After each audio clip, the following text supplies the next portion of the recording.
Hello friends, my name is Anurag Jaiswal. आप सभी का हमारे इस यूट्यूब चैनल सीजीपीएससी गाइड में एक बार फिर से स्वागत है। आज के हम अपने इस वीडियो लेक्चर में एडीओ एग्ज़ाम के एक महत्वपूर्ण टॉपिक कृषि क्रांति से संबंधित महत्वपूर्ण वस्तुनिष्ठ प्रश्न देखेंगे। यह हमारे इस वीडियो सीरीज का दूसरा भाग है।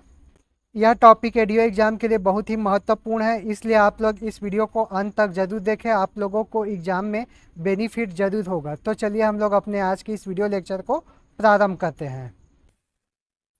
तो हमारा पहला प्रश्न है, भारत में कृषि क्षेत्र में इंद्रधनुषी क्रांति की परिकल्पना किस वर्ष की गई है। तो हमारे पास यहाँ पर चार ऑप्शन है, जिसमें से पहला है वर्ष 2000, दूसरा है 2001, तीसरा है 2002 और चौथा है 2003। तो इन चारों ऑप्शन में जो हमारा सही उत्तर है वो है ऑप्शन ए, वर्ष 2000। ठीक है, तो आप लोग को याद रखना है, भारत में कृषि क्षेत्र में इंद्रधनुषी क्रांति की परिकल्पना वर्ष 2000 में की गई थी। यहाँ पर आप लोग को एक चीज़ और याद रखना है, जो इंद्रधनुषी क्रांति है उसका संबंध कृषि में जो विभिन्न प्रकार की क्रांतियाँ हैं उन सभी को इसमें समाहित किया गया है। ठीक है, तो आप लोग को याद रखना है, इंद्रधनुषी क्रांति के अंतर्गत कृषि में जितनी भी महत्वपूर्ण क्रांतियाँ हैं उन सभी को इसमें समाहित किया गया है। हमारा अगला प्रश्न है, भारत में कृषि क्षेत्र में इंद्रधनुषी क्रांति के अंतर्गत शामिल है। तो हमारे पास यहाँ चार ऑप्शन है, जिसमें से पहला है हरित क्रांति, दूसरा है श्वेत क्रांति, तीसरा है पीली क्रांति और चौथा है उपरोक्त सभी। तो यहाँ पर जो तीन ऑप्शन दिए गए हैं ऊपर के, जिसमें से पहला है हरित क्रांति, दूसरा है श्वेत क्रांति और तीसरा है पीली क्रांति, इन सभी को इंद्रधनुषी क्रांति में शामिल किया गया है।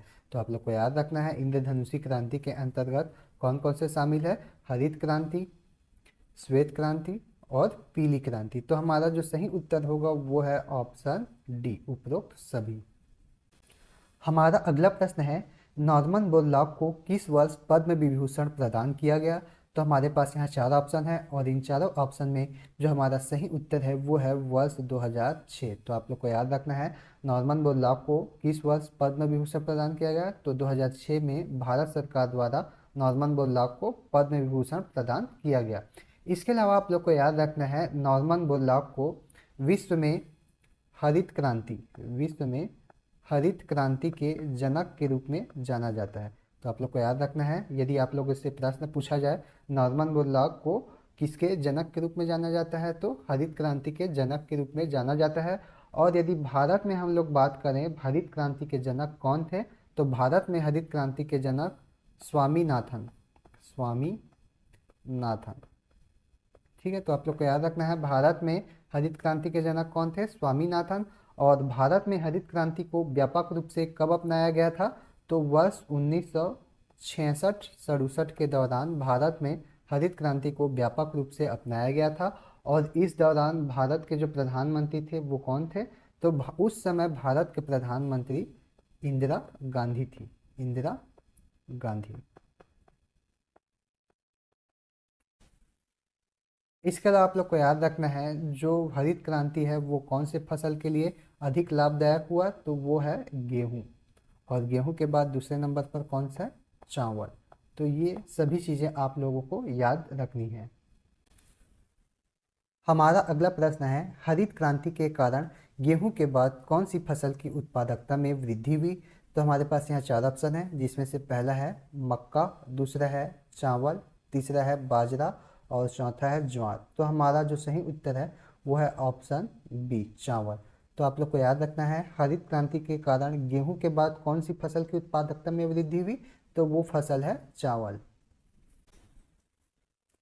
हमारा अगला प्रश्न है, श्वेत क्रांति किस संस्थान द्वारा प्रारंभ किया गया था।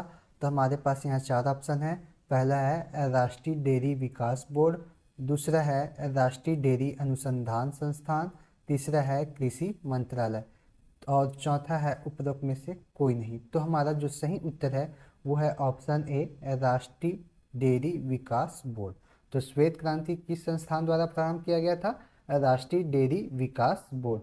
और श्वेत क्रांति भारत में कब प्रारंभ हुआ था, तो 1970 में भारत में श्वेत क्रांति प्रारंभ हुआ था। श्वेत क्रांति को और किस नाम से जाना जाता है, तो इसे ऑपरेशन फ्लड के नाम से भी जाना जाता है।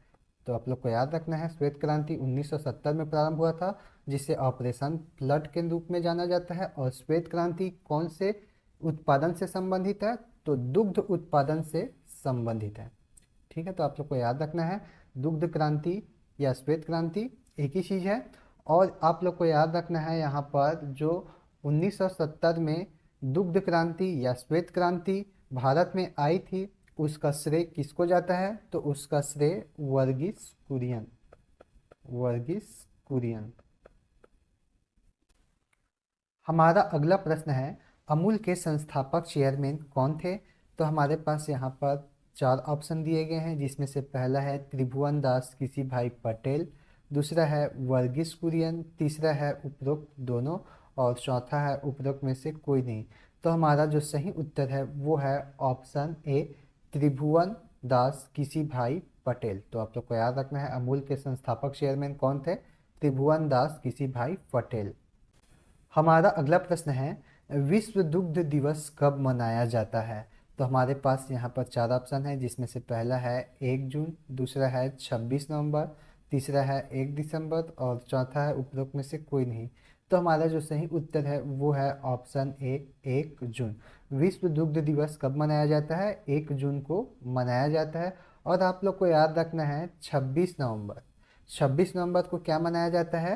राष्ट्रीय राष्ट्रीय दुग्ध दिवस।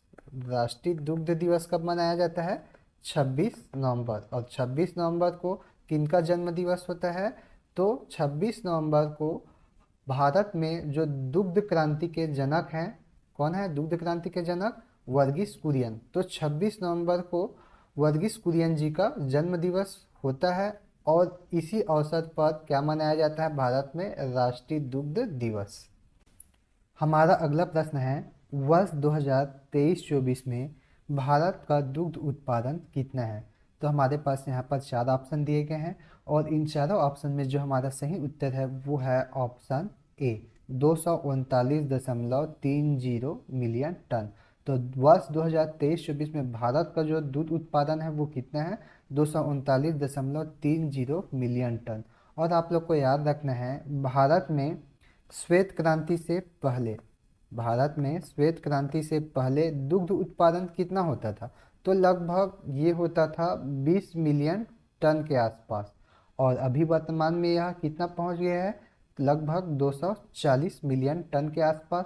तो इस प्रकार हम लोग देखते हैं कि भारत में श्वेत क्रांति के बाद दुग्ध उत्पादन में वर्तमान में कितना गुना वृद्धि हुआ है? तो लगभग 12 गुना वृद्धि हो चुका है। कितना गुना वृद्धि हुआ है? 12 गुना। हमारा अगला प्रश्न है, भारत का शीर्ष दूध उत्पादक राज्य कौन सा है? तो हमारे पास यहाँ 4 ऑप्शन है, जिसमें से पहला है मध्य प्रदेश, दूसरा है उत्तर प्रदेश, तीसरा है राजस्थान, और चौथा है उपरोक्त में से कोई नहीं। तो हमारा जो सही उत्तर है वो है ऑप्शन बी, उत्तर प्रदेश। तो आप लोग को याद रखना है, भारत का जो शीर्ष दूध उत्पादक राज्य है वो कौन सा है? तो वो है उत्तर प्रदेश। हमारा अगला प्रश्न है, भारत विश्व में दूध उत्पादन में कौन सा स्थान रखता है? तो हमारे पास यहाँ पर 4 ऑप्शन दिए गए हैं, और इन चारों ऑप्शन में जो हमारा सही उत्तर है वो है ऑप्शन ए, प्रथम स्थान। तो आप लोग को याद रखना है, भारत विश्व में दूध उत्पादन में प्रथम स्थान रखता है। हमारा अगला प्रश्न है, 2023-24 में भारतीय राज्यों में दूध की प्रति व्यक्ति सर्वाधिक दैनिक उपलब्धता किस राज्य में है? तो हमारे पास यहाँ 4 ऑप्शन है, जिसमें से पहला है पंजाब, दूसरा है राजस्थान, तीसरा है उत्तर प्रदेश, और चौथा है उपरोक्त में से कोई नहीं। तो हमारा जो सही उत्तर है वो है ऑप्शन ए, पंजाब। तो आप लोग को याद रखना है, वर्ष 2023-24 में भारतीय राज्यों में दूध की प्रति व्यक्ति सर्वाधिक दैनिक उपलब्धता किस राज्य में है? तो वो है पंजाब।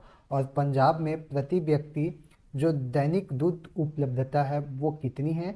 तो ये है 1245 ग्राम। कितनी है ये? 1245 ग्राम। और इसके बाद पंजाब के बाद जो दूसरा नंबर आता है वो है राजस्थान। तो इतना चीज़ आप लोग को याद रखना है। हमारा अगला प्रश्न है, नीली क्रांति की शुरुआत सर्वप्रथम विश्व में कहाँ हुई थी? तो यहाँ पर हमारे पास 4 ऑप्शन है, जिसमें से पहला है चीन, दूसरा है अमेरिका, तीसरा है भारत, और चौथा है उपरोक्त में से कोई नहीं। तो हमारा जो सही उत्तर है वो है ऑप्शन ए, चीन। तो नीली क्रांति की शुरुआत सर्वप्रथम विश्व में कहाँ से हुई थी? तो आप लोग को याद रखना है, चीन से। हमारा अगला प्रश्न है, किस पंचवर्षीय योजना के दौरान गहन समुद्री मत्स्य पालन कार्यक्रम शुरू किया गया? तो हमारे पास यहाँ 4 ऑप्शन दिया गया है और इन चारों ऑप्शन में जो सही उत्तर है वो है 8वीं पंचवर्षीय योजना। तो आप लोग को याद रखना है, 8वीं पंचवर्षीय योजना के दौरान भारत में गहन समुद्री मत्स्य पालन कार्यक्रम शुरू किया गया। और आप लोग को एक चीज़ और याद रखना है, जो नीली क्रांति है, नीली क्रांति, इसका संबंध किस क्षेत्र से है? तो इसका संबंध मत्स्य उत्पादन से है। याद रखना है आप लोग को, नीली क्रांति का संबंध किससे है? मत्स्य पालन से या फिर मत्स्य उत्पादन से। और नीली क्रांति कौन से पंचवर्षीय योजना में प्रारंभ हुई थी? तो ये 7वीं पंचवर्षीय योजना के दौरान भारत में प्रारंभ हुई थी। और नीली क्रांति के जनक किसे कहते हैं? तो नीली क्रांति के जनक के रूप में आप लोग को याद रखना है डॉक्टर अरुण कृष्णन और डॉक्टर हीरालाल चौधरी। डॉक्टर हीरालाल चौधरी, इन दोनों को ही भारत में नीली क्रांति के जनक के रूप में जाना जाता है। हमारा अगला प्रश्न है, प्रधानमंत्री मत्स्य संपदा योजना किस वर्ष प्रारंभ किया गया? तो हमारे पास यहाँ 4 ऑप्शन दिए गए हैं और इन चारों ऑप्शन में जो हमारा सही उत्तर है वो है ऑप्शन बी 2020। तो प्रधानमंत्री मत्स्य संपदा योजना किस वर्ष प्रारंभ की गई? तो यह 2020 में की गई थी। और इस योजना को प्रारंभ करने का मुख्य उद्देश्य क्या था? तो मछली उत्पादन में वृद्धि करना, मछली उत्पादन में वृद्धि करना और इसके उत्पादकता को बढ़ाने का प्रयास करना। हमारा अगला प्रश्न है, नीली क्रांति की शुरुआत भारत सरकार की किस संस्था ने की थी? तो हमारे पास यहाँ 4 ऑप्शन है, जिसमें से पहला है मत्स्य कृषक विकास एजेंसी, दूसरा है भारतीय कृषि अनुसंधान परिषद, तीसरा है कृषि अनुसंधान और शिक्षा विभाग और चौथा है उपरोक्त में से कोई नहीं। तो हमारा जो सही उत्तर है वो है ऑप्शन ए मत्स्य कृषक विकास एजेंसी। तो आप लोग को याद रखना है, नीली क्रांति की शुरुआत मत्स्य कृषक विकास एजेंसी द्वारा की गई थी। हमारा अगला प्रश्न है, वर्ष 2024 में मत्स्य उत्पादन में प्रथम राज्य कौन सा है? तो हमारे पास यहाँ 4 ऑप्शन दिए गए हैं और इन चारों ऑप्शन में जो हमारा सही उत्तर है वो है ऑप्शन बी आंध्र प्रदेश। तो वर्ष 2024 में मत्स्य उत्पादन में प्रथम राज्य कौन सा है? तो वो है आंध्र प्रदेश। और आप लोग को याद रखना है, वर्ष 2023-24 में भारत में जो मछली उत्पादन था वो कितना था? तो इस वर्ष भारत में जो मछली उत्पादन था वो है 174.45 लाख टन। ठीक है, तो इसको आप लोग को याद रखना है। हमारा अगला प्रश्न है, भारत मत्स्य उत्पादन में विश्व में कौन सा स्थान रखता है? तो हमारे पास यहाँ पर 4 ऑप्शन दिए गए हैं और इन चारों ऑप्शन में जो हमारा सही उत्तर है वो है ऑप्शन बी दूसरा स्थान। तो आप लोग को याद रखना है, भारत मत्स्य उत्पादन में विश्व में दूसरा स्थान रखता है। हमारा अगला प्रश्न है, तेल प्रौद्योगिकी मिशन कब प्रारंभ किया गया? तो हमारे पास यहाँ 4 ऑप्शन है, जिसमें से पहला है 1986, दूसरा है 1987, तीसरा है 1988 और चौथा है उपरोक्त में से कोई नहीं। तो हमारा जो सही उत्तर है वो है ऑप्शन ए 1986। तो आप लोग को याद रखना है, तेल प्रौद्योगिकी मिशन कब प्रारंभ किया गया? तो यह 1986 में प्रारंभ किया गया था। और तेल प्रौद्योगिकी मिशन के साथ ही भारत में 1986 में कौन सा मिशन प्रारंभ हो गया? तो पीली क्रांति। पीली क्रांति कौन से वर्ष प्रारंभ हुआ? 1986 में प्रारंभ हुआ। हमारा अगला प्रश्न है, भारत में गुलाबी क्रांति के जनक किन्हें माना जाता है? तो हमारे पास यहाँ 4 ऑप्शन दिए गए हैं, जिसमें से पहला है दुर्गेश पटेल, दूसरा है विशाल तिवारी, तीसरा है राम विजय और चौथा है उपरोक्त में से कोई नहीं। तो हमारा जो सही उत्तर है वो है ऑप्शन ए दुर्गेश पटेल। तो आप लोग को याद रखना है, भारत में गुलाबी क्रांति के जनक किन्हें माना जाता है? तो दुर्गेश पटेल को माना जाता है। और आप लोग को याद रखना है, गुलाबी क्रांति का जो संबंध है वो किससे है? तो झींगा मछली उत्पादन से इसका संबंध है। हमारा अगला प्रश्न है, ग्रे या स्लेटी क्रांति का संबंध किसके उत्पादन से है? तो हमारे पास यहाँ 4 ऑप्शन है, जिसमें से पहला है सीमेंट, दूसरा है उर्वरक, तीसरा है सब्जी और चौथा है उपरोक्त में से कोई नहीं। तो हमारा जो सही उत्तर है वो है ऑप्शन बी उर्वरक। तो ग्रे या फिर स्लेटी क्रांति का संबंध आपसे पूछा जाए तो किसके उत्पादन से होगा? तो उसका सही आंसर है वो है उर्वरक उत्पादन। हमारा अगला प्रश्न है, परमाणु क्रांति का संबंध किस फसल से है? तो हमारे पास यहाँ 4 ऑप्शन दिए गए हैं, जिसमें से पहला है भिंडी, दूसरा है गोभी, तीसरा है टमाटर और चौथा है उपरोक्त में से कोई नहीं। तो हमारा जो सही उत्तर है वो है ऑप्शन ए, भिंडी के उत्पादन। तो परमाणु क्रांति का संबंध किस फसल से है? भिंडी के उत्पादन से। हमारा अगला प्रश्न है, हरा सोना क्रांति का संबंध किसके उत्पादन से जुड़ा हुआ है? तो हमारे पास यहाँ 4 ऑप्शन दिए गए हैं, जिसमें से पहला है बांस, दूसरा है सब्जी, तीसरा करेला और चौथा है उपरोक्त में से कोई नहीं। तो हमारा जो सही उत्तर है वो है ऑप्शन ए, बांस उत्पादन। तो आप लोग को याद रखना है, हरा सोना क्रांति का संबंध बांस उत्पादन से जुड़ा हुआ है। हमारा अगला प्रश्न है, सेफ्रॉन क्रांति का संबंध किसके उत्पादन से जुड़ा हुआ है? तो हमारे पास यहाँ 4 ऑप्शन है, जिसमें से पहला है केसर, दूसरा है काजू, तीसरा है बादाम और चौथा है उपरोक्त में से कोई नहीं। तो हमारा जो सही उत्तर है वो है ऑप्शन ए, केसर। तो सेफ्रॉन क्रांति का संबंध केसर उत्पादन से जुड़ा हुआ है। हमारा अगला प्रश्न है, रजत रेशा क्रांति का संबंध किसके उत्पादन से जुड़ा हुआ है? तो हमारे पास यहाँ 4 ऑप्शन है, जिसमें से पहला है केसर, दूसरा है काजू, तीसरा है जूट और चौथा है उपरोक्त में से कोई नहीं।